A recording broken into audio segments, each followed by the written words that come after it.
Falando um pouquinho da doutora, ela é psicóloga pela UESP, atua em clínica e hospitalar, pós-graduada em saúde mental e psicopatologia, formação em luto e tanatologia. Ela tem uma abordagem centrada na pessoa, tem também um interesse em inovação e tecnologias do cuidado e experiência com jovens e adultos. Ela também conduz oficinas e alguns cursos. Gostaria de lembrar a vocês que essa palestra será gravada para ser disponibilizada posteriormente no nosso canal no YouTube. Então, a gente vai colocar no chat aqui, as nossas colaboradoras do projeto vão colocar aqui no chat um formulário de presença ao final.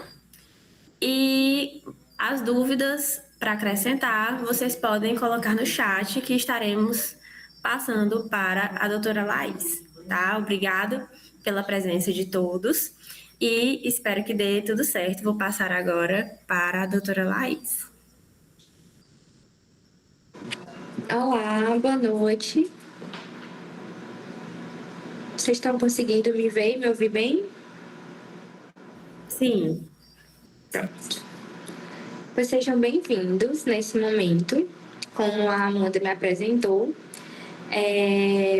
tenho essas formações, esses títulos, mas antes de tudo isso, eu sou humana.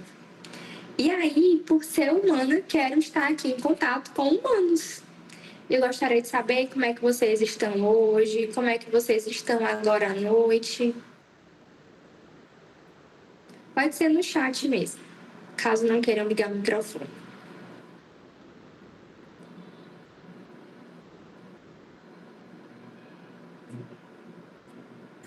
Você pode repetir a pergunta, por favor?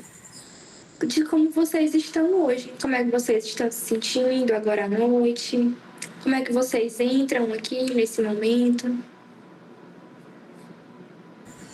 Aproveitando que eu já falei, eu me encontro bem cansada. Inclusive, quando eu vi esse tema, né, da palestra em si, eu achei muito importante, porque eu estou passando exatamente por uma semana bem difícil. Aí eu disse, meu Deus, eu preciso assistir, porque eu acho que vai me ajudar, porque não está fácil. Muito obrigada, Mariana, por compartilhar. Imagino que esse seja um sentimento de outros aqui também. A Amanda colocou que está muito bem, cansada também do estágio, mas levando. Estou com a sensação de que o cansaço está sendo unânime. Será? Mais alguém gostaria de compartilhar? Olá, me chamo Alana, sou colaboradora do projeto. E também, assim, pegando o gancho da fala dos meninos, realmente, assim, o cansaço nessa rotina, por exemplo, chegando agora, pós-aula da pós-graduação, do mestrado, e aí numa rotina de plantões, esse contexto de conciliar, mas aí estamos aqui, porque como a colega comentou, é uma temática muito, muito interessante, muito relevante para a nossa vida acadêmica, né? Muito importante. Isso mesmo. Obrigada, Alana, por compartilhar. Vi aqui no chat que outras pessoas estão se identificando com o cansaço e com o tema também. Não consigo ter acesso agora, mas eu vi que alguns responderam. Primeiro, eu gostaria de agradecer o convite, né, do projeto para trazer esse tema aqui. De fato, ele é muito importante. Importante no sentido de ele é muito real, muito próximo. Só nesses pequenos minutos que a gente começou, a gente já foi vendo que não é um sentimento isolado, mas é um sentimento que é compartilhado entre outras pessoas. Gente, se alguém quiser ou tiver a caridade de abrir a câmera também, facilita muito para quem está aqui do outro lado. Passei a minha graduação ouvindo isso, né, dos professores na época da pandemia e ficava, não, claro que não. Mas aí aqui, obrigada. Mas é que agora eu consigo ver que de fato é diferente. Pois bem, agradeço a Amanda e a Alana que se dispuseram. A Amanda colocou que a Kézia colocou que está bem, porém cansada também da rotina. A Maria Vitória mesmo comigo e a Amanda colocou, para acrescentar, acho que se relaciona com o tema. Estou passando por um problema com meu TCC, que tenho que apresentar em 42 dias. Ai, Amanda, sinta-se abraçada. Sinta-se abraçada nesse momento. eu acredito que esse momento vai ser muito para você também, para todos vocês, inclusive para mim, enquanto eu ia preparando. Eu ia me recordando também muito do meu tempo universitário, mas também do ritmo de trabalho que eu estou inserida hoje. Pois bem, entre a pressão e a presença, autocobrança e inteligência emocional na vida universitária. Apresentação, a Amanda já me apresentou. Então, o que eu gostaria de salientar é que a minha realidade não foi muito diferente da de vocês, vindo de uma universidade pública. Então, acredito que a maioria aqui é bem delicado, né? A gente sabe disso. Mas a sensação no final é de que vale a pena. Pois bem, e com essa frase eu queria que a gente iniciasse. Que talvez o maior desafio da universidade não seja o conteúdo, seja o que você precisa sustentar internamente para dar conta dele. Enquanto vocês iam falando, né? Em nenhum momento alguém disse aqui que estava cansada do conteúdo, mas do que estava precisando sustentar, seja estágio, seja TCC, projeto de pesquisa.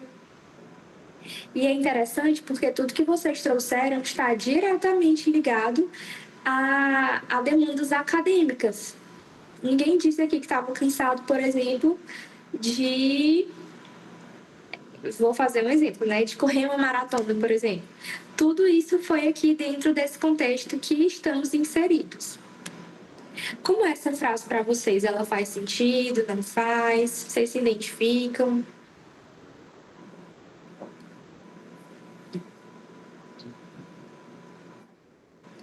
Sim. Pois bem. Sim, até demais, sim. Eu queria começar falando sobre esse livro, que quem não leu, fica a recomendação, eu indico muito a leitura. Vocês podem levantar a mão ou colocar um emojizinho quem já leu, ou pelo menos conhece.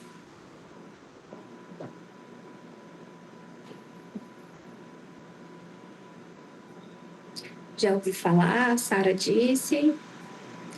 Amanda também, já ouvi falar. Em Estações de Enem, a Angélica conheço. Kézia botou assim, acho que não, né? Enfim, esse livro, ele é fantástico. É um livro que não foi escrito recentemente, ele é bem antigo até, mas ele é muito atual. Porque o escritor, né, o sociólogo, ele é adivinho? Não. Mas é porque esse é um cenário, esse é um panorama que já vem se desenhando há muito tempo. E eu trouxe alguns recortes para vocês, para a gente já ir discutindo sobre isso, né? Aqui ele fala, uma das frases, eu acho que a primeira frase do livro já fala: cada época possui suas enfermidades fundamentais. E aí, ao longo do livro, ele vai discorrendo que os adoecimentos são produzidos pelo contexto cultural em que estamos inseridos. E aí ele vai começando por toda a parte histórica de quando era uma sociedade coercitiva, de prisões e muros, e como a gente foi caminhando até chegar nessa sociedade que, digamos, não tem muros. Não tem muros. O nosso trabalho não tem muro, porque ele pode ser a nossa casa. A gente é feito para acreditar que podemos tudo, que tudo nós conseguimos, desde que a gente queira, e aí vai entrando a pressão, a autocobrança, essa busca por desempenho, produtividade. E outra frase que também me chama muita atenção é: por falta de repouso, nossa civilização caminha para uma nova barbárie. Em nenhuma outra época os ativos, isto é, os inquietos, valeram tanto. E aí eu fiquei pensando o quanto hoje em dia essas pessoas inquietas e agitadas, elas são valorizadas, mas não só isso, o quanto é incentivado que nós sejamos assim. Eu nunca ouvi ninguém ser elogiado por ser devagar, ou por ter seu próprio ritmo, por ter a sua velocidade. O elogio é: nossa, como você é ativa, nossa, você é muito resolutiva. Meu Deus, você é muito proativa. Você dá conta de tudo. Não sei o que eu faria sem você. E isso só vai reforçando esse adoecimento. Amanda colocou que hoje recebeu esse elogio, que eu era muito proativa no estágio. Mulher, eu acho que em alguma época isso foi um elogio, mas hoje é igual da ansiedade. E o quanto isso é fabricado e incentivado. No livro não. Eu vou acrescentar para vocês.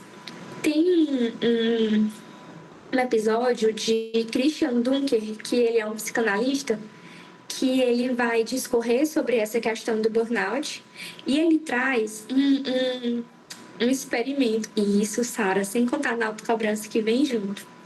Que ele traz um experimento que foi o seguinte, eu achei fantástico, e vou trazer aqui para vocês.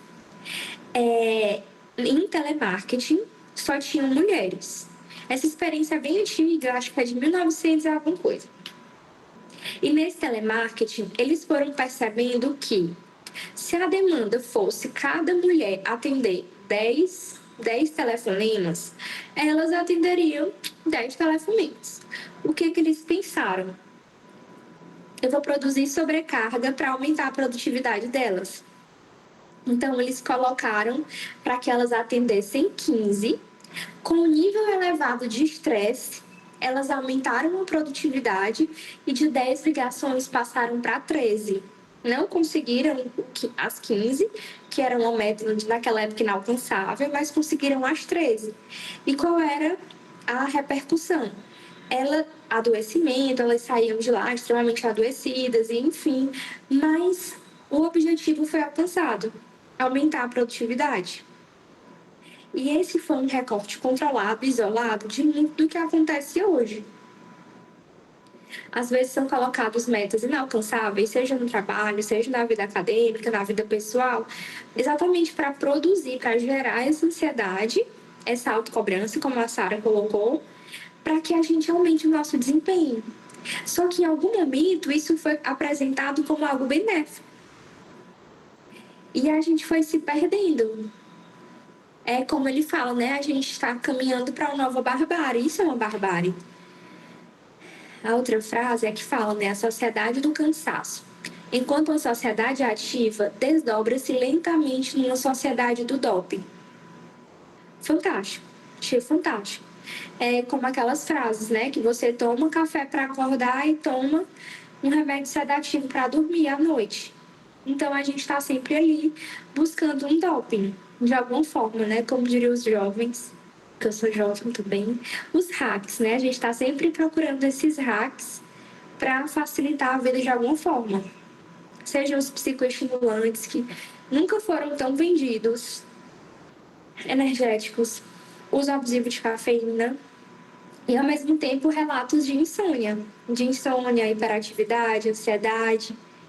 E aí no livro, ele vai falar uma coisa que eu acho que vai casar muito para esse contexto que a gente está falando, que é quando a gente tira o nosso padrão, aquele algoz, aquele chefe, a gente acredita que a liberdade vai ser nós assumirmos esse papel.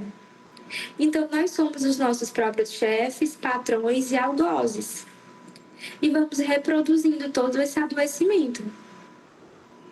E, gente, esse livro, acho que tem 88 páginas. Toda essa discussão que eu trouxe só até esse momento vem dele. Que é importante que a gente saiba, não no intuito de se desesperar para querer sair do sistema ou vencer tudo isso, mas como uma forma de estar inserido nele de forma consciente. O que é sustentável para mim, o que eu consigo, o que é saudável para mim e o que eu já consigo perceber que não. Eu trouxe também aqui um contexto atual.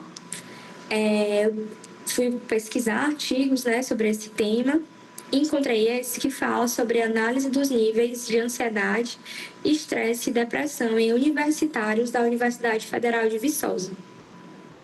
Foi publicado, foi feito em 2020 a ser em 2021. E aqui, quando a gente pode perceber, eu sei que é um recorte muito pequeno, mas eu acredito que seja um panorama que dá para a gente trazer para o macro. Foram ouvidos 37 universitários, todos solteiros, com idade média de 22 anos, 56,76% do sexo masculino e 84% do sexo feminino. Não, 84% da graduação e 16% da pós-graduação. Daria para a gente se colocar aqui como se fosse nós os participantes. E aí, dentro dessa pesquisa, os resultados mostraram que todos os participantes se encontravam ansiosos. 64,36%, 100% estressados ou depressivos, 51,35%, e que 32,43% dos participantes possuíam as 3 disfunções concomitantemente. Observou-se, dentre essas variáveis analisadas, a presença de fatores como dificuldade para gerir o próprio tempo, ansiedade, nervosismo, frustração, medo, sentimentos depreciativos, prejuízo na tomada de decisões e a presença de ideação suicida. Vocês aqui conseguem se identificar em algum desses recortes, dessas dificuldades que eles apresentaram aí na pesquisa? A Kézia diz que sim, a Mariana sim, a Amanda sim, Maria Vitória sim, a Lorena sim. Eita, a gente vai zerar aqui. Vai já ser sim para todo mundo. A Lana sim. Pois bem. E aí, seguindo nas pesquisas, a gente foi observando que existem muitos desafios presentes e a Camila botou com certeza.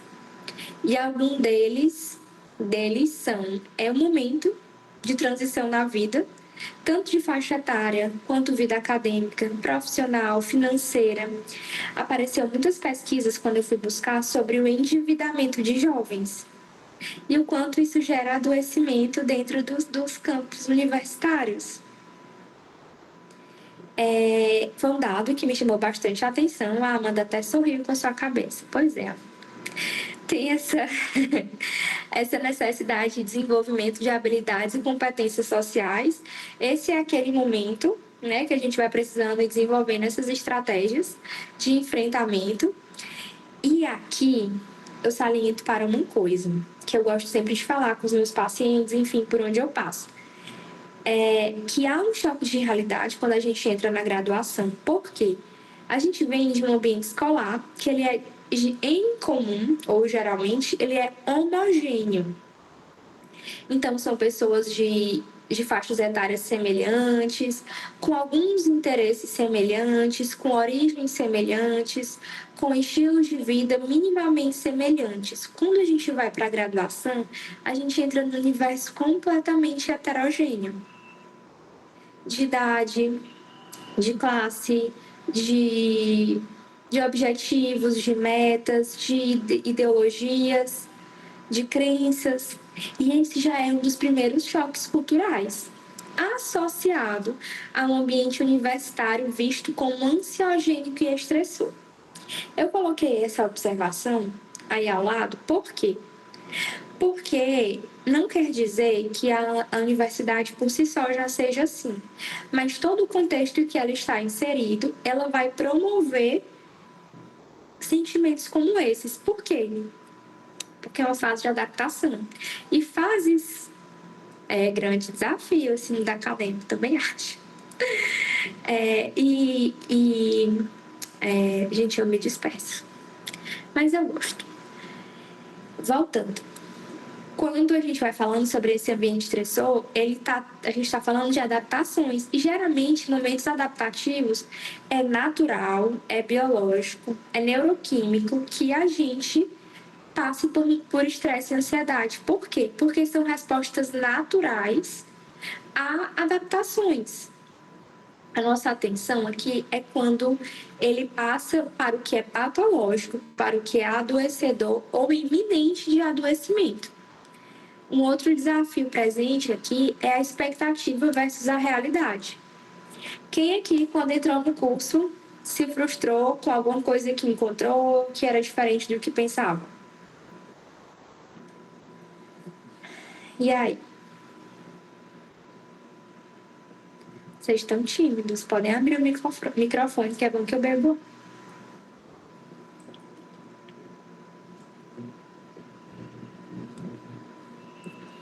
Ninguém se decepcionou. Foi do jeito que você esperava. Amanda botou no início do curso com as matérias teóricas. Camila, lógico que sim. Como que foi, Camila, que você se decepcionou?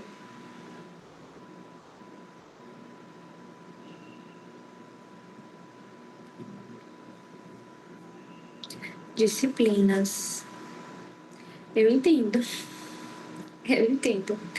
Uma das coisas, já que vocês estão tímidos e abrindo o microfone, uma das coisas que, quando entrei na universidade, me decepcionou foi porque eu entrei na universidade e eu achava que existia uma psicologia. E nisso, eu acreditei que todo mundo ia aprender a mesma psicologia, ia atuar com a mesma psicologia. Quando eu cheguei lá, eu descobri que eram psicologias, com um S bem grande. Descobri que eram várias abordagens, visões de mundo, visões de homem, formas de trabalho. E ali foi meu primeiro baque. Eu fiquei, gente, pra onde é que vai? O que é isso aqui? E aí, fora o que a Camila colocou aqui, né? De cronograma, de tempo, as disciplinas teóricas, as outras disciplinas, enfim. No meu caso, não foram as teóricas, foram as de cálculo. Não sabia que ia ter. E as de anatomia e fisiologia. Eu fiquei, mas gente, que é isso? Um outro desafio presente, a gente espera que assim que entramos, temos contato direto com as práticas, mas depois a gente entende a importância da teoria antes da prática. Isso mesmo, verdade. Um outro desafio presente é essa mudança de carga horária. A gente tinha um ritmo, e aqui, se a gente estiver falando com alunos de UFP e UESP, não sei se tem alguém de uma particular, mas eu acho que até mesmo da particular, a gente entra naquilo que é chamado de integral, um período integral. Uma disposição integral de todo o tempo, de toda a carga horária. E outra coisa também que acontece é um rompimento e construção de novos vínculos. É o momento que a gente vai romper os vínculos na escola, com os amigos ali mais próximos. Alguns vão romper vínculos temporariamente com familiares, porque vão precisar mudar de cidade. São muitas mudanças acontecendo ao mesmo tempo. E nesse intervalo ainda tem a construção de novos vínculos. E tudo isso acontecendo ao mesmo tempo. Então me digam, teria como não ser um ambiente ansiogênico e estressor?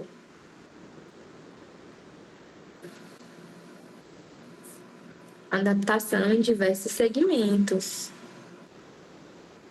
Exatamente. Gente, eu tô muito curiosa. Eu vi que nós somos poucos. Eu tô muito curiosa para saber qual é a área de vocês, qual é o curso e o período. Vocês podem colocar no chat para eu me situar melhor também?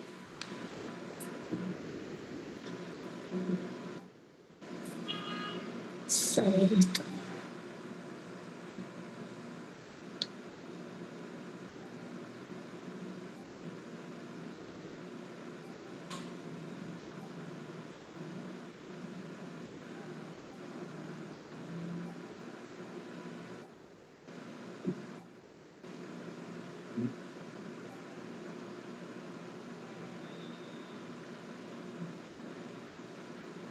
Olha só, sou a Camila, de outra área, maioria aqui enfermagem, e a gente tem desde o terceiro até o nono período. Pois bem, já me situei com quem eu estou falando aqui, com quem eu estou conversando. Já tem a Alana formada e mestranda. Aí é outro... Aí a gente ainda bota um plus aí nessa história. E aqui, nesse slide, eu quero que a gente trabalhe, que a gente aborde esses pequenos recortes, que são o quê? Essa cultura da performance, o medo do fracasso, a insegurança profissional dentro desse mercado instável, o uso de redes sociais, que faz com que gere e aumente, na verdade, essa comparação constante, e o uso de IAs, que aumenta a produtividade, mas também aumenta a autocobrança. Vocês já tinham percebido isso em relação às inteligências artificiais? Que elas sim aumentam a produtividade, mas que elas aumentam essa autocobrança. Porque parece que todo mundo é especialista em tudo que você deveria ser especialista nisso também. Tem algumas profissões que se sentem ameaçadas pelo chat GPT ainda, ou por outras IAs, mas ainda tem profissões que se sentem ameaçadas. E talvez tenham, sim, profissões que tenham a possibilidade de serem extintas. Mas, pelo menos na minha crença pessoal, não é algo por agora. E eu acho que nada vai roubar o valor do humano. Eu acho que o que pode acontecer é a gente entrar dentro da escassez, no sentido de a IA dominou, de certa forma, alguns campos profissionais, e os profissionais que persistirem ali, eles vão ser supervalorizados. Porque geralmente as pessoas pagam mais caro quanto mais humano for. Por isso que aquela coisa handmade, feito à mão, customizado, enfim, sempre tem um valor superior àquilo produzido em massa. Mas voltando. Quando a gente vai falando sobre isso, né, a gente vai percebendo que tudo isso que foi trazido aqui, de performance, fracasso, insegurança profissional, IAs, redes sociais, é tudo que é muito próximo para a gente. Tudo muito próximo dentro da graduação. Dentre esses 5 recortes, tem algum que vocês se sentem mais afligidos ou que vocês percebem que tem um impacto maior na saúde mental de vocês?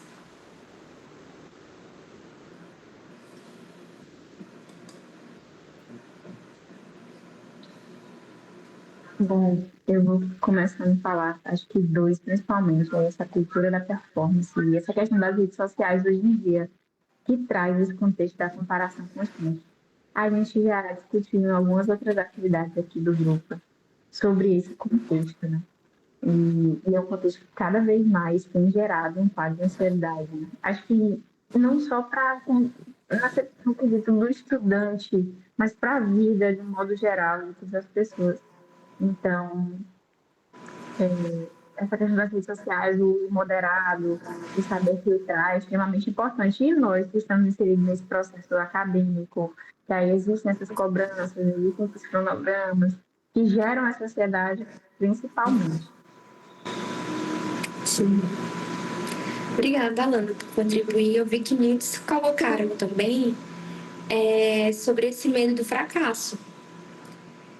E eu achei bem pertinente isso, porque é algo cada vez mais presente e a sensação que me traz é que ele nos acompanha ao longo de toda a nossa trajetória. Primeiro vem o medo do fracasso na escola, de não conseguir passar no vestibular. Depois vem o medo ao se formar, o medo de não conseguir um emprego. Depois do emprego, o medo de não se estabilizar, o medo de não alcançar as metas financeiras e de estilo de vida desejados. É como se a gente tivesse sempre com esse medo de fracassar de alguma forma. Exatamente, Camila. Parece que nunca acaba o medo. Parece que ele só vai tomando outras formas, outros nomes. E é interessante que a gente reconheça isso. Pode ficar como uma atividade para vocês, depois da nossa conversa, para vocês elencarem quais são os medos que vocês têm de fracassar como? Medo de fracassar aonde? E como seria esse medo? Como seria esse fracasso? Eu tenho medo de fracassar nessa área. Por exemplo, vocês vão me ver bocejando muito, porque eu tô grávida, eu tô naquela fase do sono, e aí, se a gente for parar para nomear isso, um dos medos que vem acompanhado nessa fase é o medo de fracassar como mãe, de não conseguir, de não dar conta. Por isso que o processo terapêutico também é muito importante em todas essas fases. Mas também saber dar nomes aos medos é você saber chamar pelo nome aqueles monstrinhos que vão ficando, que vão nos assombrando, que vão ficando presentes na nossa vida. Pode ser uma sugestão de atividade para vocês. E aí, eu quero trazer essa frase e ver o que vocês acham. Nunca foi tão fácil produzir e nunca foi tão difícil se sentir suficiente. O que vocês acham dessa frase? Vocês acham que faz sentido, que se encaixa? Eu acho que sim, porque eu vou dar um exemplo agora do que eu estou passando sobre o TCC. No momento, nunca foi tão fácil produzir um TCC, porque hoje a gente tem IA, a gente tem... A IA escreve para a gente, basicamente. Só que, ao mesmo tempo, você ainda tem um medo, porque eu não vou fazer um TCC feito por IA. Ele pode me ajudar, mas não pode fazer meu TCC. E eu estou com o problema de que meu TCC, o CEP, não deu certo, eu vou ter que começar totalmente do zero. Então, eu estou com medo de não ser suficiente, porque vai ser uma revisão bibliográfica, então eu tenho a pressão de achar que pode ser não tão legal, não tão bom, não tão a expectativa como eu queria que fosse o meu tema que não deu certo. Então, por aí vai. É isso, por aí. Quantos medos, né, Amanda? Quantos medos. Mas eu lhe parabenizo pela coragem, primeiro, de falar, de dar nomes a esses medos e de se propor a apresentar o TCC em 42 dias. Porque imagino que não seja fácil, mas você está se propondo. E isso já é no começo. Mas alguém gostaria de trazer sobre nunca ter sido tão fácil produzir, nunca ter sido tão difícil se sentir o suficiente?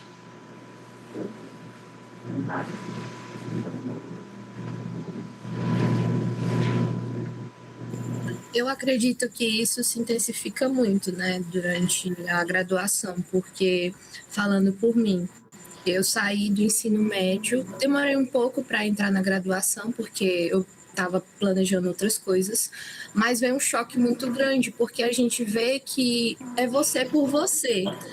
Às vezes a sua rede de apoio é o colega que também está passando pelas mesmas dificuldades, e aí fica todo mundo acabado, digamos assim, né? Mentalmente, fisicamente, mas dizendo, não, vai dar certo, vamos tentar que a gente vai conseguir.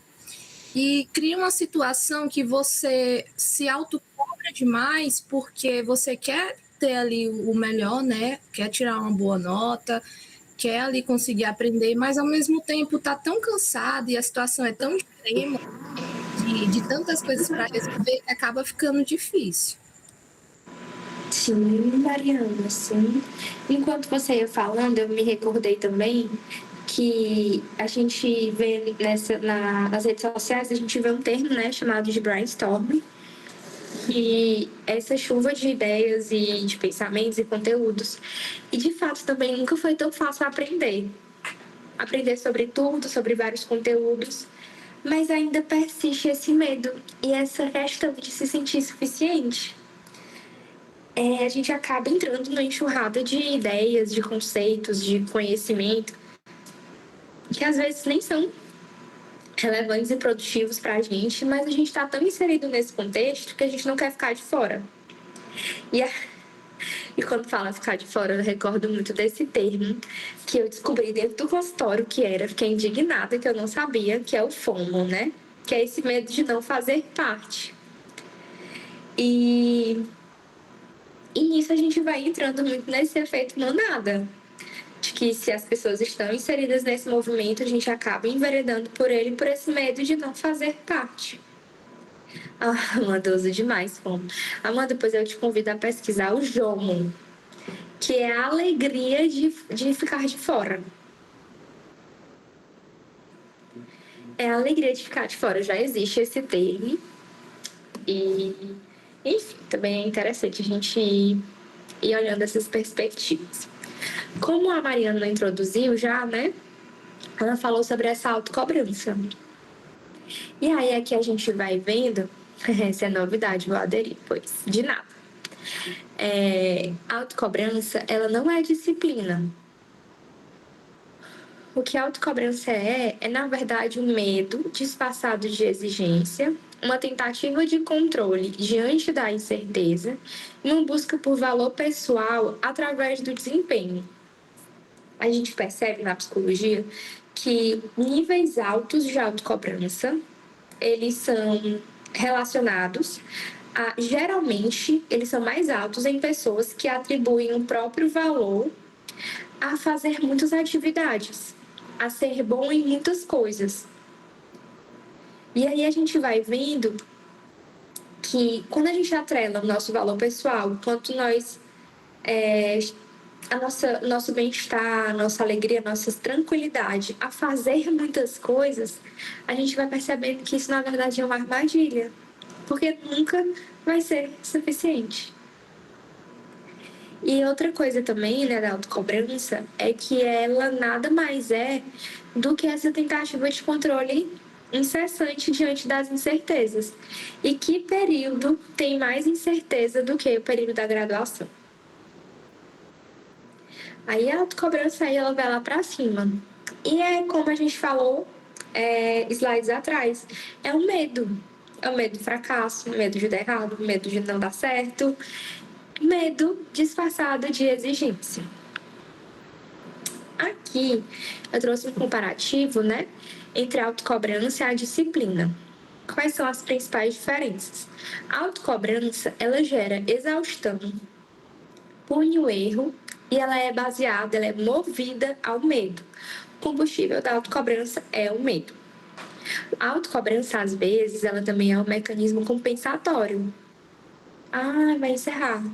Então, eu saio para entrar no novo ou espero encerrar? Pois é, eu ia avisar com faltando uns 3 minutinhos. Tem 7 minutos para encerrar essa, mas se quiser já ir para outra sala, que a gente teve que criar esse outro agora.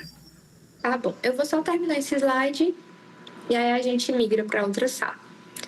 E quando a gente vai falando sobre disciplina, a disciplina ela consegue sustentar essa constância indo na contramão da exaustão. Ela permite o erro, ela não pune o erro, ela permite, ela aprende com o erro.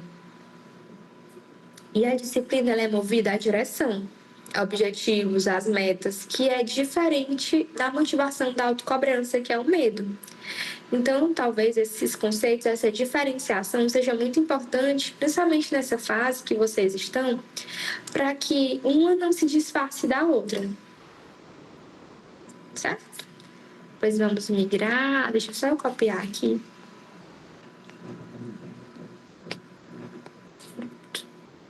A gente se encontra lá.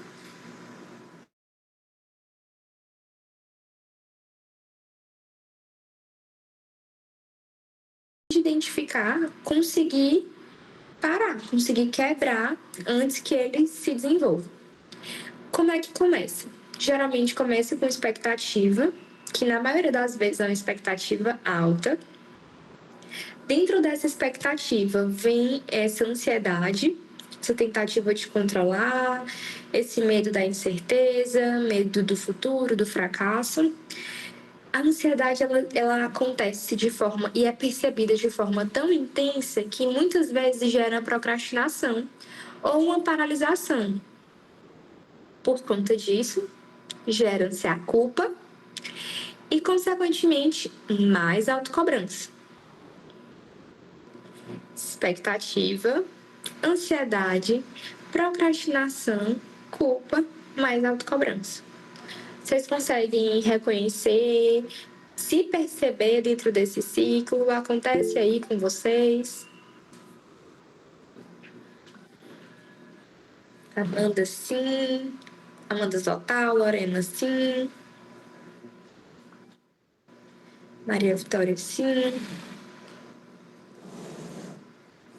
Pois, como seres participantes desse momento, aproveitem para tirar foto, para anotar esse ciclo, para que depois vocês consigam ir identificando sozinhos como é que ele começa, para que ele não chegue até esse momento de mais autocobrança. E aqui a gente vai entrando na parte da inteligência emocional. A teoria que é mais aceita e mais difundida hoje é do Daniel Goleman, que ela vai falar sobre inteligência artificial. Ele tem um livro bem famoso que fala sobre isso. E nele, ele traz 5 pilares. A autoconsciência, que é essa capacidade de reconhecer as próprias emoções, pontos fortes, fraquezas e o impacto que causam nos outros. A autoconsciência é fundamental. E eu acabei de perceber que eu repeti a autoconsciência 2 vezes. Mas a gente passa por cima e não aconteceu nada. Depois eu mando o slide para vocês editado. Tem a autorregulação, que é essa capacidade de gerenciar sentimentos impulsivos e se adaptar a circunstâncias em constante mudança. Aqui, para a autorregulação, eu chamo a atenção, vocês vão perceber que na inteligência emocional é tudo alto. Eu com eu mesmo, eu comigo mesma. Mas também existe a co-regulação. A co-regulação, sabe quando vocês estão tristes, meio para baixo, ansiosos, estressados, e vocês procuram alguém de confiança, alguém da rede de apoio de vocês, e só pela presença, pela fala, pela companhia daquela pessoa, vocês se regulam? Isso também é uma corregulação. E para vocês reconhecerem que existe uma corregulação ali, também tem essa autoconsciência. Você não precisou se regular sozinho, mas você precisou perceber que isso te ajuda a se regular. A gente tem também aqui a automotivação, que é essa capacidade de direcionar as emoções para o alcance de metas, mantendo o foco e entusiasmo. E aqui é excelente, né? Porque a gente vai aprendendo que a gente não pode ser baseado só em motivação, não pode fazer algo só enquanto está motivado. Tipo aquela pessoa que se matricula na academia, compra várias roupas, vários lookinhos novos e não consegue completar um mês. Ah, minha motivação acabou. Então, a motivação, ela acaba. E tá tudo bem acabar. Faz parte do processo. Mas a gente também não pode negligenciar ou ignorar, dizer que motivação é ruim. Por quê? Porque a motivação, a empolgação, a animação é como se fosse a faísca. Aquela faísca que a gente joga para tomar a iniciativa. Então, por isso que a automotivação ela tá aí presente na inteligência emocional. Não para que a gente seja só baseado por motivação, mas para que a gente consiga ter pelo menos o primeiro passo. As habilidades sociais, que é essa capacidade de gerenciar relacionamentos, resolver conflitos e construir conexões sólidas. Gente, habilidade social é uma coisa assim fantástica, porque eu fico muito feliz que hoje nas escolas, cada vez mais cedo é trabalhado sobre isso, né? Sobre socioemocional, inteligência emocional, habilidades sociais, porque a gente acha que pelo simples fato de sermos seres sociais, relacionais, né?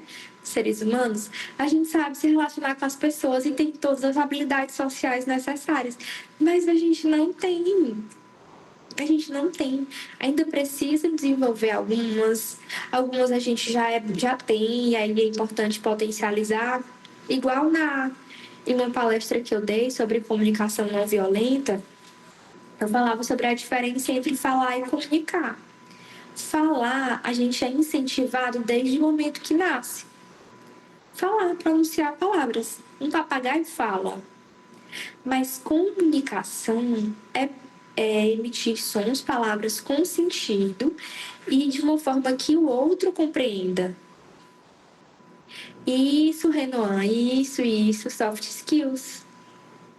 Exatamente. Esse nome gourmet para as habilidades sociais, é isso mesmo, soft skills. Elas são muito importantes e que bom que está sendo cada vez mais reconhecido. Mas é importante que a gente também, dentro desse processo de inteligência emocional, consiga ir desenvolvendo, construindo, né? Vou ficar devendo o quinto pilar, porque eu repeti. E aí vocês me cobrem no slide depois. E aí, eu também salientei, né? Eu chamei a atenção aqui no momento quando a gente fala que inteligência emocional não é controlar as emoções, é saber o que fazer com elas quando aparecem. É muito comum no consultório o paciente chegar falando: eu quero aprender a me controlar, quero aprender a não sentir, quero controlar o que eu sinto, quero ficar sempre bem. Gente, e aí teve até uma vez que eu falei: pois se você está buscando isso, infelizmente aqui não é o seu lugar. Por quê? Porque a terapia é um lugar que a gente não aprende a controlar. A gente aprende a lidar, a enfrentar, a confrontar, a sentir, a acolher, a respeitar. É isso que é a inteligência emocional, é isso que a gente é convidado a fazer com as nossas emoções. Eu lembro também aqui do Divertidamente 2, quando, não sei se vocês já assistiram, acho que é algum sim. Quando a alegria, ela quer ficar no controle da Riley. Ela não quer que nenhuma outra emoção toque o painel de controle, só ela quer estar ali no controle. E aí, se você perceber, a Riley também vai ficando disfuncional, porque sentir só alegria o tempo todo não é autorregulação, é euforia. E então a gente vai aprendendo que todas as emoções são importantes. Por isso que a gente não consegue controlar, ou a gente não consegue ficar o tempo todo em uma emoção só. Até consegue, quando em casos de psicopatologia. Em casos bem específicos, mas em geral a gente não consegue. Eu trouxe também outra definição que vai falar, né, que a mais básica das habilidades da inteligência emocional seria a percepção emocional, a qual refletiria a aptidão para reconhecer distintas emoções em si e nos outros, de maneira acurada, além da capacidade de expressá-las nas situações sociais. A percepção emocional poderia estar associada a um sentimento de competência para lidar com diferentes situações e pessoas. Olha aí, Renan, traduzindo soft skills. Na medida em que o componente emocional poderia agir como um importante recurso de informação. Essa definição é bem interessante porque ela traz que não é só reconhecer as próprias emoções, mas reconhecer em si e nos outros. E também não é só a capacidade de reconhecer, mas de expressá-las, de forma que elas lhe ajudem a lidar com diferentes situações e pessoas. Tá fazendo sentido? Como é que tá chegando aí para vocês?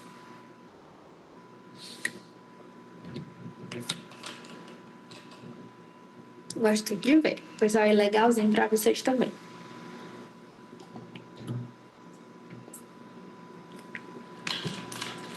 Aqui eu trouxe. Ô, Renan, obrigado. Que bom que tá fazendo sentido por aí. Aqui eu trouxe, né? Você sabia que autoeficácia e autoestima ajudam a reduzir a ansiedade? Vocês sabiam disso?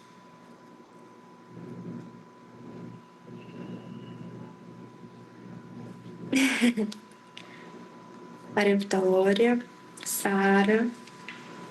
O que mais? Não sabia, mas faz sentido. Alguém consegue ou desejaria falar por que faz sentido? Por que não sabia? Por que sabia?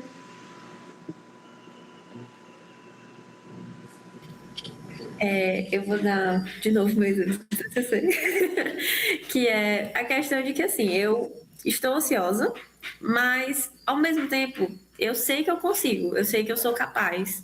E eu tenho essa autoestima de que eu sei que eu vou conseguir apresentar e que eu vou apresentar lá, daqui 40 dias eu vou estar lá apresentando e vai dar certo. Por mais que eu me desespere, eu penso assim, primeiro eu me desespero, depois eu resolvo. Então, meu processo de funcionar, eu já reconheço que é assim. Primeiro eu surto, fico ansiosa, mas depois eu respiro e dá certo. No final dá tudo certo. Aquele meme, né? Vamos se desesperar com calma, aí a gente vai lá e faz. Esse desespero a gente fala sorrindo, mas às vezes é uma forma de autorregulação. É você sentir toda aquela angústia e desconforto que traz esse medo, mas de entender que depois dessa autorregulação você consegue fazer. Muito bem, Amanda, é isso mesmo. Quando a gente para pensar, a autoeficácia e a autoestima, elas ajudam a reduzir mesmo a ansiedade. E aqui eu chamo a atenção para um conceito para vocês. Tem um conceito que é amplamente divulgado sobre a autoestima, que é o seguinte. Eu sempre gosto de falar para que a gente perceba que a autoestima ela é um construto, ela é um todo. Ela não é só partes isoladas. Geralmente as pessoas pensam que a autoestima está relacionada à autoimagem, mas a autoimagem é um pilar dos outros 4. Aqui a autoestima, a autoimagem é um desses pilares, ainda tem outros 3. para que a gente considere e classifique uma autoestima como boa ou ruim, alta ou baixa, é importante que a gente observe esses 4 pontos, que são quais? Quem quiser anotar, é interessante também. O primeiro é a autoimagem, né? Que é aquilo que o espelho reflete, é como eu me vejo fisicamente, exteriormente. O autoconceito, que é o que eu penso sobre mim, como eu me vejo internamente. Eu sou Laís, eu sou uma pessoa tranquila. Não é muito o caso, mas às vezes é. Esse seria o autoconceito, é aquilo que eu penso de mim. A gente entra também na autoeficácia, que é essa capacidade que a gente falou aqui, né? Que é essa capacidade de, como a Amanda falou, eu me desespero, mas eu faço, eu sei que eu consigo. Que é reconhecer o seu potencial mesmo, reconhecer o seu poder, digamos assim, de resolver, de não se paralisar, de desenrolar aquela situação. E o quarto é o autorreforço, que seria o quê? A Amanda foi lá, apresentou o TCC em 42 dias, com a sua autoeficácia lá em cima, e aí ela se parabenizou, que é o autorreforço. É a capacidade de reconhecer o seu valor dentro daquilo que foi feito. Para que a gente não caia naquele. Eu fiz mais que obrigação. É o mínimo. Não foi nada. Besteira. Não, foi algo sim. Eu fui bem sim e eu mereço me parabenizar por isso. É o famoso mimimi, mas é importante que a gente tenha essa atenção desses mimos, né?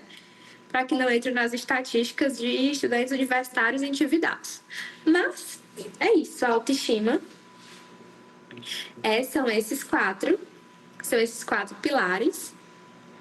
Por isso que estou endividada, mulher. Faz parte.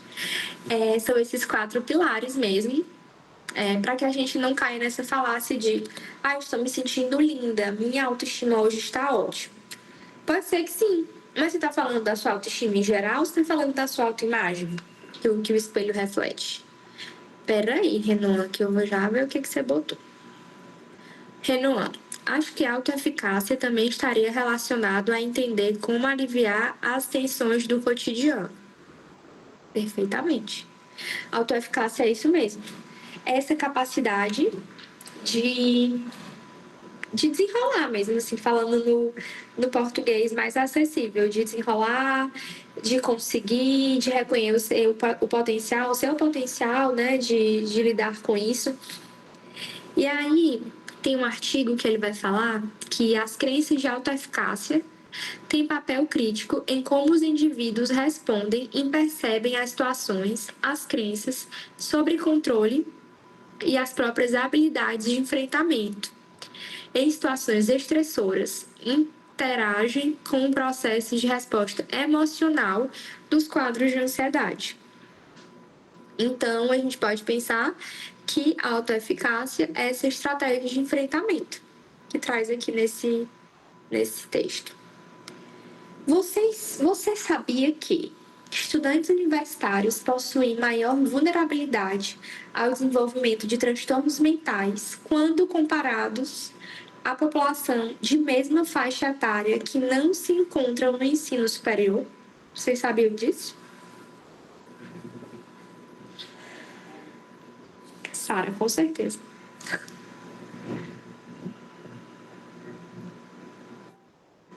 Imagina!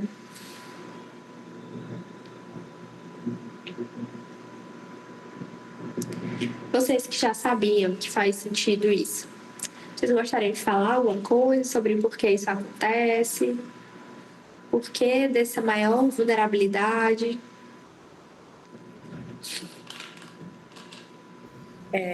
Eu vou falar porque quando a gente foi esse projeto de extensão, né, o Sincronizamente, ele vem desde o ano passado, e ano passado eu era bolsista.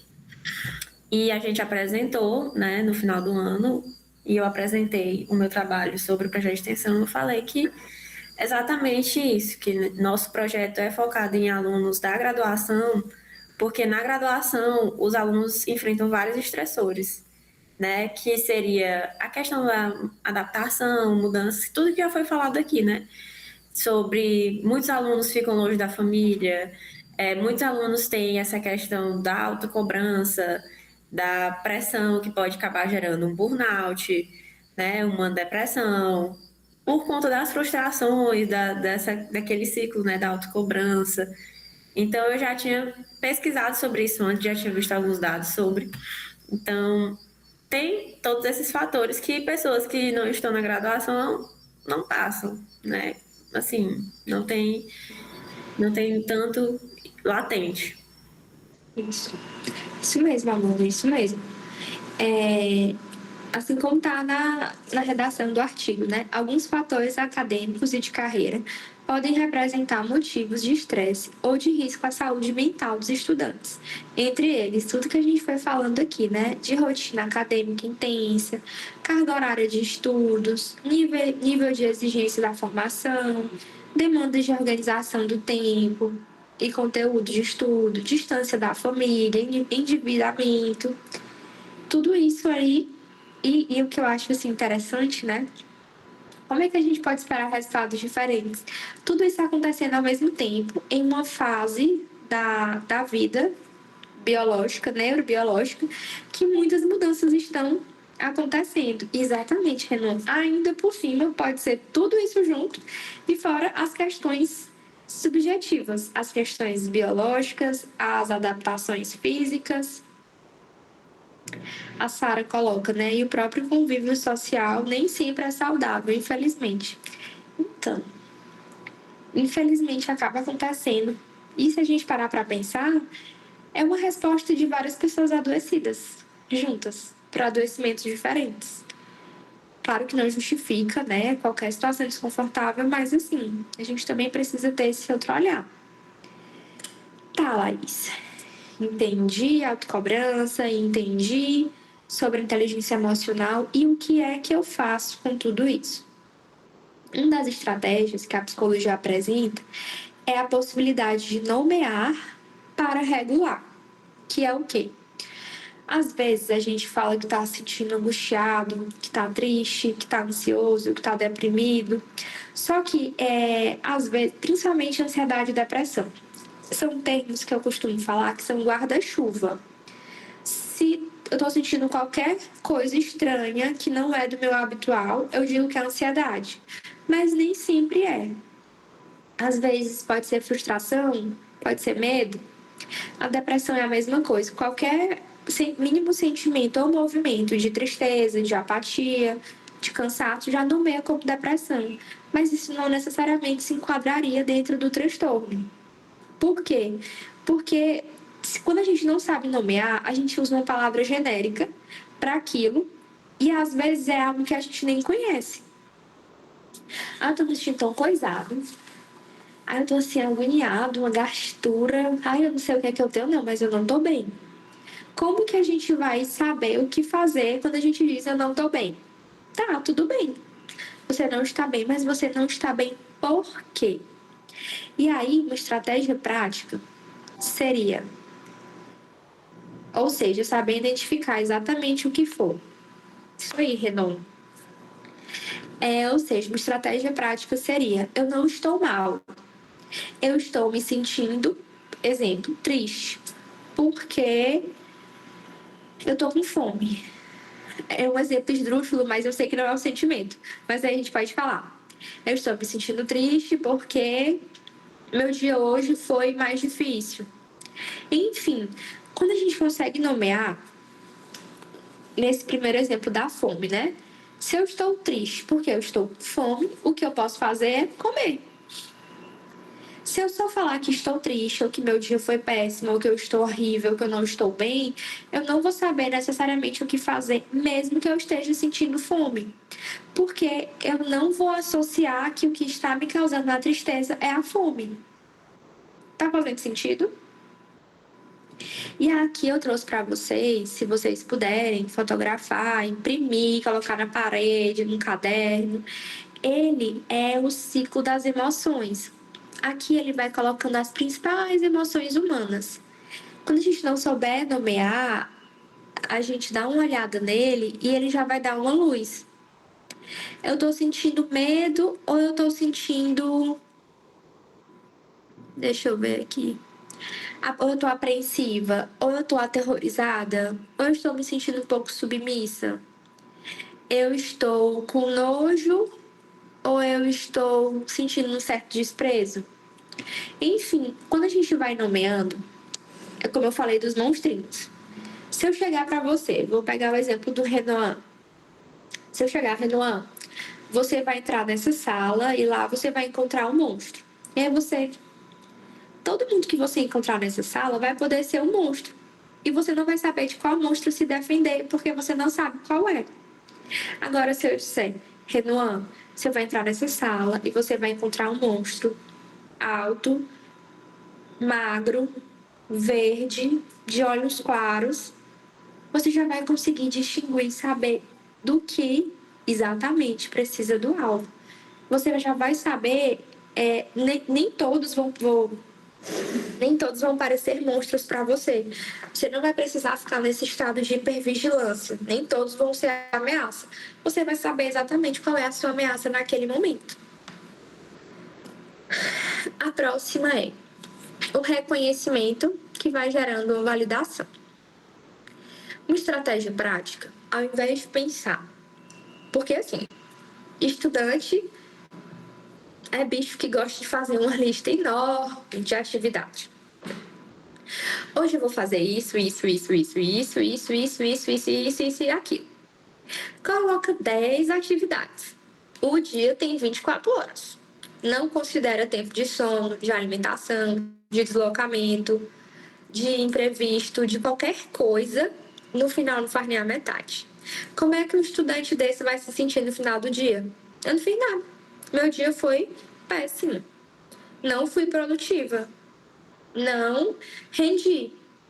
Mas é claro, criatura, que você não rendeu porque você colocou uma lista. Frustração. Porque você colocou uma lista de 10 atividades. Agora, se você faz uma lista de 4 atividades, será que, um exemplo, né? Será que não é mais fácil você conseguir completar? E ainda assim, tudo bem você não conseguir completar. Mas você fez pelo menos uma coisa? E aí, reconhecer isso. O que eu consegui fazer hoje? Porque se a gente atribuir a produtividade do dia, o nosso bem-estar, o nosso sucesso a conseguir completar uma lista de muitas tarefas, vai ser uma sensação constante de frustração. E isso, né, pode ajudar a combater o perfeccionismo paralisante. Foquem nesse conceito de perfeccionismo paralisante. Por quê? É muito comum, se você faz uma lista mirabolante ou você coloca coisas que são vistas por você como mais difíceis, é muito comum você não querer fazer ou deixar de fazer. Por quê? Ou eu faço bem feito ou eu não faço nada. Se não for para dar o meu melhor, eu nem começo. Se não for para eu começar já me destacando, é melhor nem tentar. Isso é um perfeccionismo paralisante, que é quando a gente já busca iniciar sendo bom em algo, quando a gente decide esperar o momento ideal para começar. Eu só vou começar a atividade física numa segunda-feira ensolarada, se eu estiver conseguindo me alimentar bem, fazer minhas atividades pela manhã e estiver disposta na hora da academia. Gente, por favor. É isso que muitas vezes acaba acontecendo. E aí eu trouxe essa imagem, que ela é bem representativa, sobre o que é constância. Tudo cheio é constante.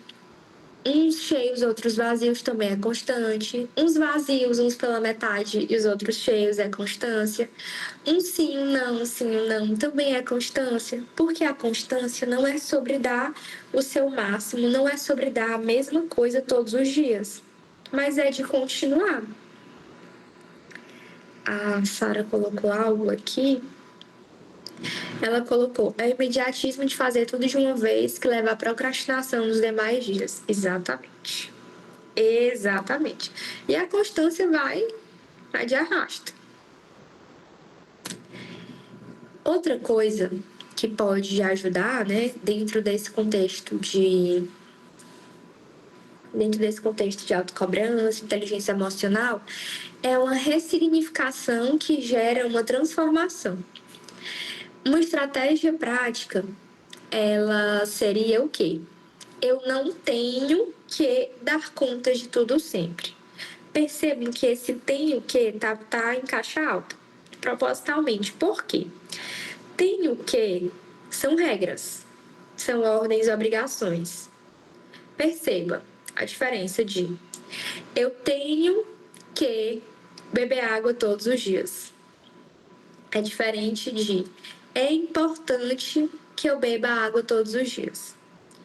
Qual foi a frase que pareceu mais pesada e cansativa para vocês? A primeira ou a segunda?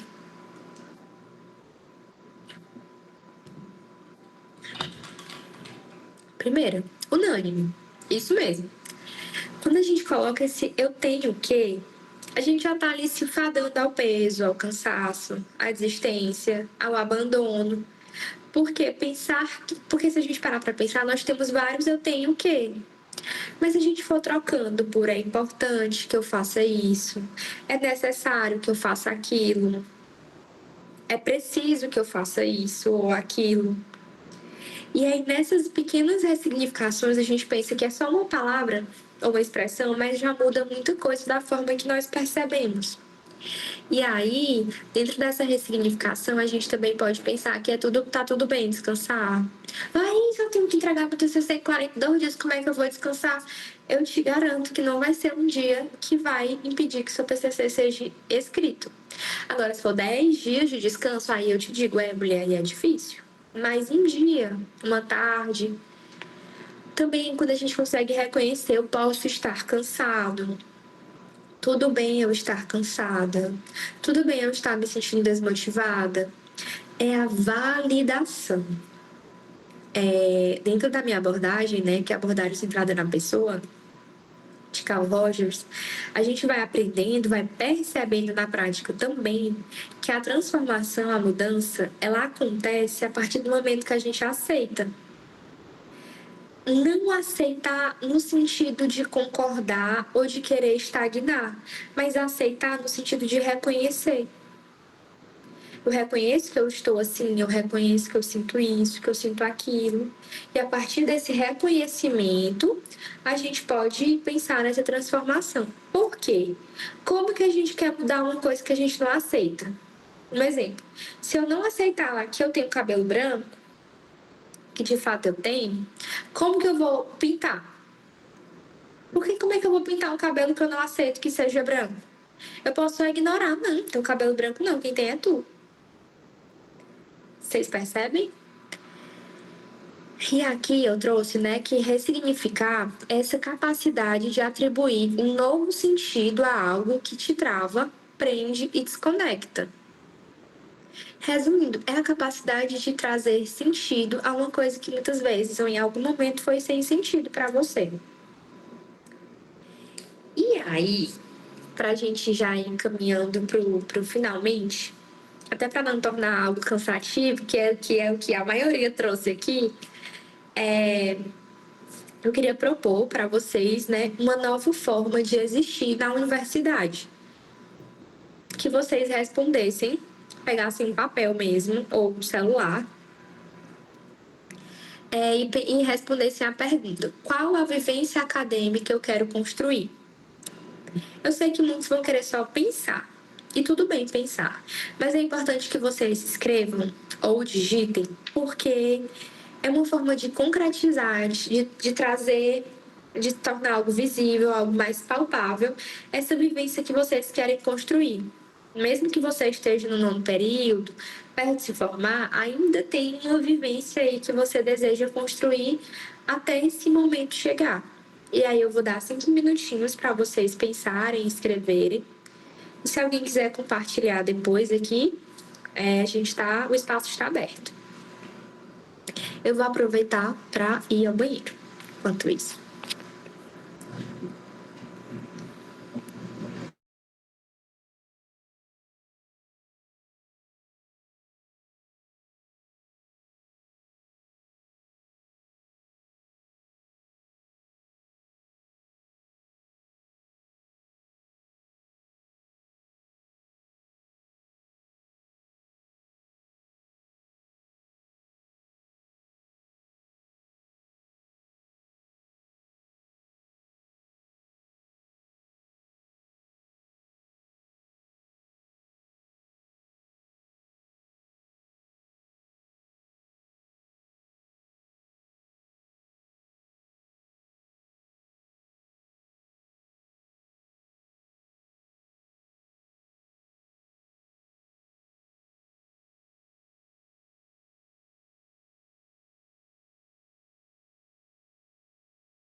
Estão conseguindo?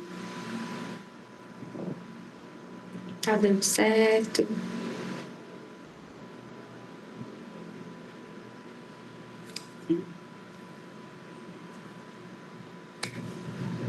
A Angélica disse que tá. Olha, Mariana, obrigada. Ai, agora que eu vi, gente, já tem partilhas aqui. A Amanda colocou: eu quero que a minha vivência nesses últimos meses de formação seja de construção como profissional, mas também que seja um pouco mais leve. Que eu possa aproveitar esse tempo ainda na graduação e encerrar ela com um sentimento de dever cumprido. A Mariana colocou: uma vivência de autorrespeito comigo, reconhecendo meus limites físicos e emocionais e entendendo que o excesso de responsabilidade e tarefas para serem feitas fazem parte do processo, mas que é totalmente possível lidar com isso de uma forma saudável para que assim eu me torne uma profissional segura e confiante. Arrasaram. Vocês escreveram no chat, eu quero saber se vocês escreveram no papel para ficar salvo depois que a live terminar. Que a aula terminar. E aí, se eu fosse dar uma de psicóloga de vocês, eu ia dizer para vocês fazerem isso, dizerem de forma concreta como vocês fariam isso. A Mariana colocou que ela tentaria reconhecer mais os limites físicos e emocionais dela. Tá, Mariana, como é que você faria isso? A Amanda disse que gostaria de viver esse momento de forma mais leve. Tá, Amanda, como que você faria isso? De forma concreta. Mas aí fica para cenas dos próximos capítulos. E aí eu trouxe aqui que a universidade ela contribui para a nossa formação profissional, mas aquilo que me constitui por dentro ainda é responsabilidade minha. O que eu quis dizer com essa frase? Nós não temos controle, nem a capacidade de controlar sobre o que vai acontecer com a gente na graduação, sobre os professores, sobre as demandas, a carga horária, os colegas, os trabalhos, os estágios, mas a gente consegue ser responsável por aquilo, pela forma que isso nos atravessa, pela forma que a gente vai conseguindo, que a gente vai lidando com isso. Tudo bem em algum momento ou outro, né, isso tornar mais difícil, mas que a gente não esqueça que a universidade ela não vai nos moldar, não vai mudar o que a gente, como a gente se constitui por dentro. Para a nossa formação pode influenciar, sim, mas ainda assim o que me constitui por dentro é uma responsabilidade minha. E, por exemplo, estar aqui dentro dessa aula numa quarta-feira à noite, 8h30, é uma escolha. É uma autorresponsabilização. É uma forma de vocês irem aproveitando esses momentos, esses ambientes que a universidade vai proporcionando para vocês. Vocês percebem a responsabilidade de vocês de estarem aqui dentro também? Lorena diz que sim. Amanda diz que sim. Alana. Pois bem, dentro desse contexto, eu não poderia deixar de falar sobre isso, né? Depois de ter trazido tantos tópicos, pela possibilidade, Renan, sim, foi uma decisão consciente, isso mesmo. Não poderia deixar de trazer sobre rede de apoio. Por quê? Porque a gente falou sobre temas sensíveis. A gente foi mobilizando alguns temas que, se você não reconhece em você mesmo diretamente, você consegue ou você pode conhecer alguém que precise. E aqui eu trouxe alguns contatos, como essa forma, né, de rede de apoio. Esses contatos são gratuitos ou sociais, né? Pensando muito no estudante de graduação. Aqui eu queria que vocês escaneassem, que esse link ele vai dar diretamente num drive que eu abri para colocar sugestões de livros. Alguns livros que eu trouxe aqui, por exemplo, A Sociedade do Cansaço. Eu coloquei o livro do Daniel Goleman sobre inteligência emocional. Coloquei um livro sobre autoestima, né, que é Apaixone-se por Si Mesmo, que é um livro fantástico. E vou colocar os slides lá também para quem quiser ter acesso a esse material. Amei, obrigado por nada, usando a tecnologia a nosso favor. Aqui tem as minhas referências e finalizamos, né? Estou aqui grata pela atenção de vocês, pelos que persistiram até o momento aqui conosco. E deixo o espaço aberto para alguém que quiser falar ou ter alguma dúvida. Estou aqui à disposição.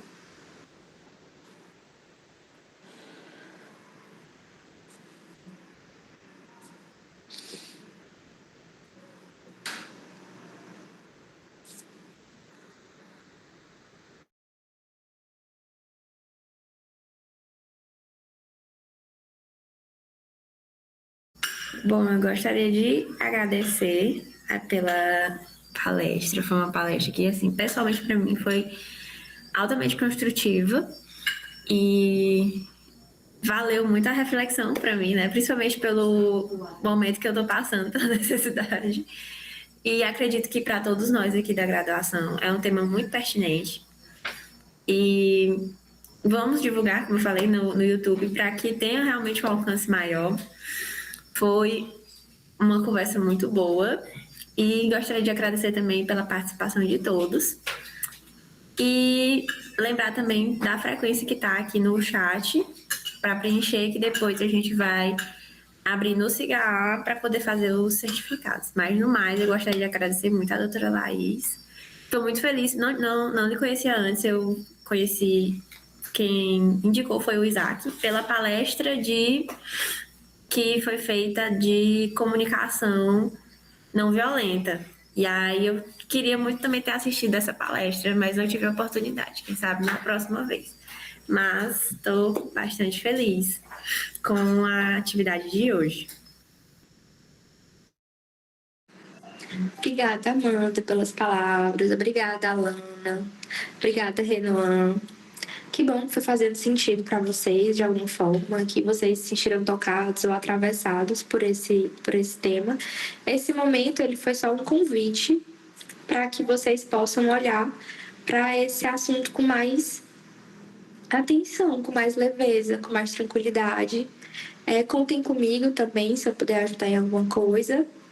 E até uma próxima, quem sabe. Obrigada, Mariana, Kézia, Maria Vitória. Também gostei muito de estar aqui com vocês, viu? E uma boa noite. Vamos tirar uma foto? O que vocês acham? Vamos. Deixa eu colocar no slide inicial.